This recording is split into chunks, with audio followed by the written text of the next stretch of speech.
ভাবি আপনাকে মা ডাকছে। আচ্ছা যাও, তুমি গিয়ে বলো আমি আসতেছি। বৌমা, সকাল থেকে তোমাকে ডেকে তো পাচ্ছে না। হ্যাঁ মা, বলেনি তো আমি এসেছে। এ সারাদিন যে শুয়ে বইয়ে কাটাইয়ে দাও, একটু কাজ বাজ করতে হয় মাঝে মাঝে, নাহলে তো তোমার শরীর খারাপ করবে। মা, অনেক ঠান্ডা পড়তেছে, তার জন্য একটু শুয়েছিলাম। তুমি একটু শো না, অনেকই শো। মা, কোনো কাজ আছে? হ্যাঁ, কাজ তো আছে, রান্না বান্না তো সব রয়েছে, ওগুলো তোমার করার দরকার নাই। আমার সবজিগুলো একটু কাটতে দাও।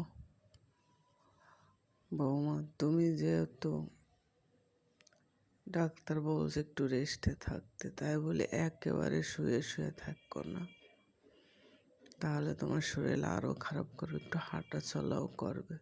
তার জন্য আমি ডাকি বারবার, একটু টুকটাক কাজ বাজ একটু করবে, তাহলে শরীরটা তোমার ভালো থাকবে।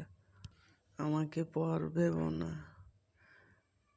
শাশুড়িও মা হতে পারে, কিন্তু কেউ ভাবে না যে শাশুড়িও মা হতে পারে। তাই বলে নিজের দিক খেয়াল রাখবে, একটু হাঁটাচলা করবে, টাইম মতন নাস্তা করবে। এ সময় তোমার ভালো মন্দ একটু খাওয়ার দরকার হয়, রেস্টে থাকার দরকার। তাই আমি বলছি নিজের দিক খেয়াল রাখতে হবে ঠিক মতন। আচ্ছা মা, এরপর থেকে আমি সব খেয়াল রাখবো।